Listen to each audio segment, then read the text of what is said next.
Ia sendiri orang kaya, orang tuanya dari Giskala. Ia sangat elit, sekolahnya aja di Tarsus. Filsuf dari Yunani mengatakan orang di Tarsus yang sekolah itu orang-orang bukan biasa.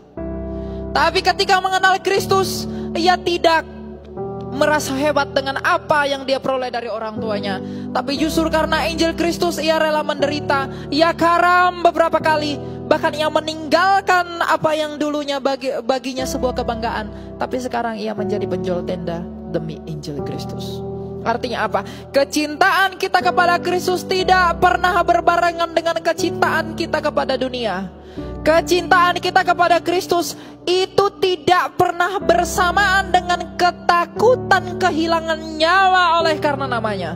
Jadi kalau ada para pelayan yang play safe, takut kehilangan nyawanya demi pemberitaan Injil, engkau tidak sedang menginjili. Tapi kalau kita memberitakan Injil dengan membunuh, kita memberitakan Injil dengan menyakiti, tapi kalau kamu disakiti balik itu hal biasa. Tapi kalau kita melakukan kebenaran, memberitakan kebenaran yang sungguh-sungguh bahwa tidak ada jalan yang benar selain daripada Kristus, tapi orang menyakiti kita oleh karena itu, Tuhan Yesus sendiri berkata, berbahagialah kamu. Rasul Paulus adalah tokoh yang harus diteladani. Baik orang besar, baik orang kecil, baik orang kaya, baik orang miskin, baik hamba, baik tuan, baik laki-laki maupun perempuan. Pertobatan Paulus adalah pertobatan paling sejati di sepanjang sejarah Injil, yang kemudian itulah yang mengubahkan dia dan membuat kita menikmati dan mengenal siapa Kristus dengan menuliskan banyak surat kepada seluruh jemaat.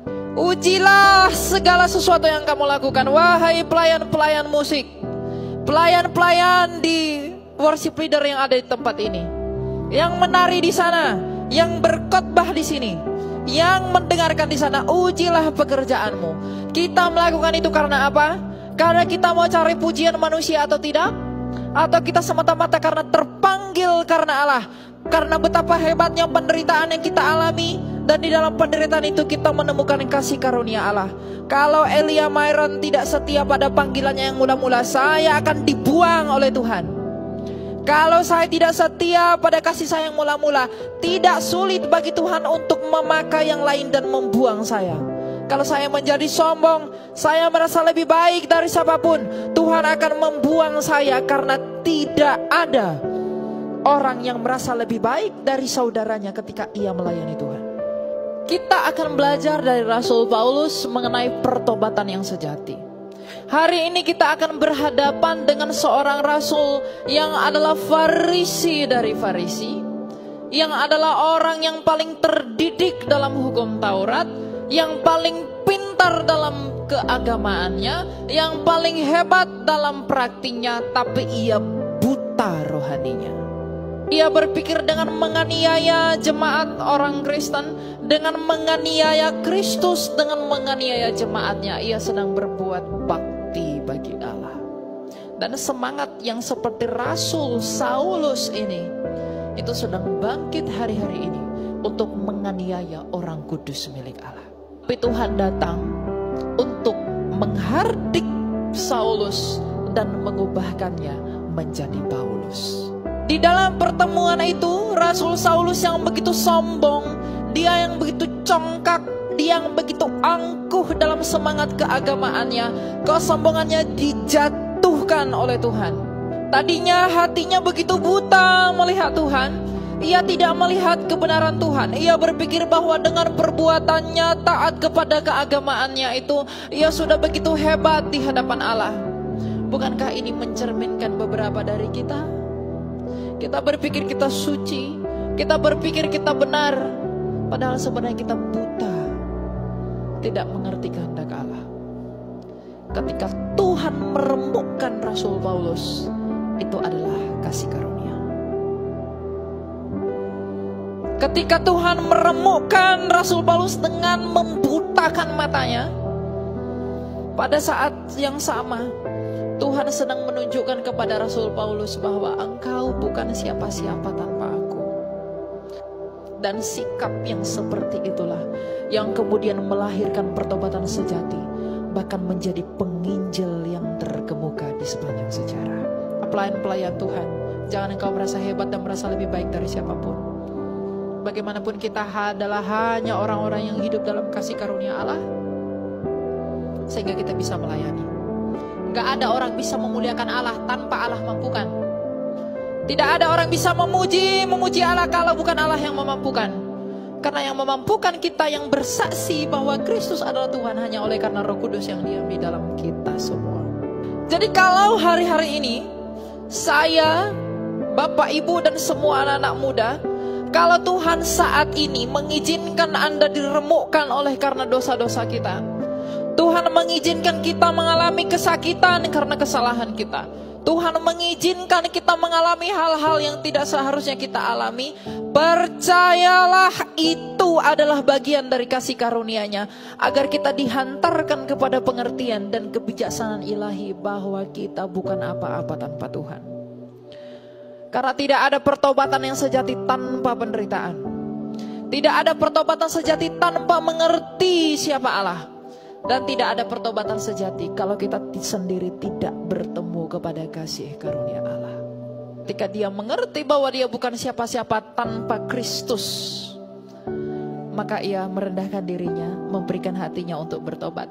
Tetapi ingat, pertobatan itu tidak hanya berubah tingkah laku, tapi pertobatan itu adalah mengarahkan hidup kepada Injilnya Kristus.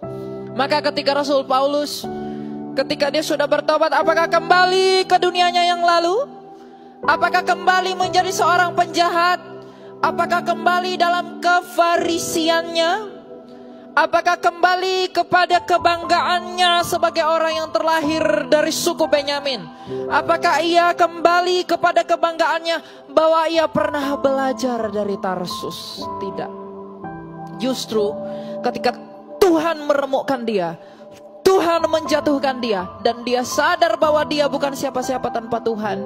Dan di dalam perkenanan itu dia menerima hikmat dan anugerah ilahi. Dan ketika Tuhan mengizinkan ia menginjili, dan ketika ia berdiri di hadapan para jemaat, dia mengatakan, akulah yang paling berdosa.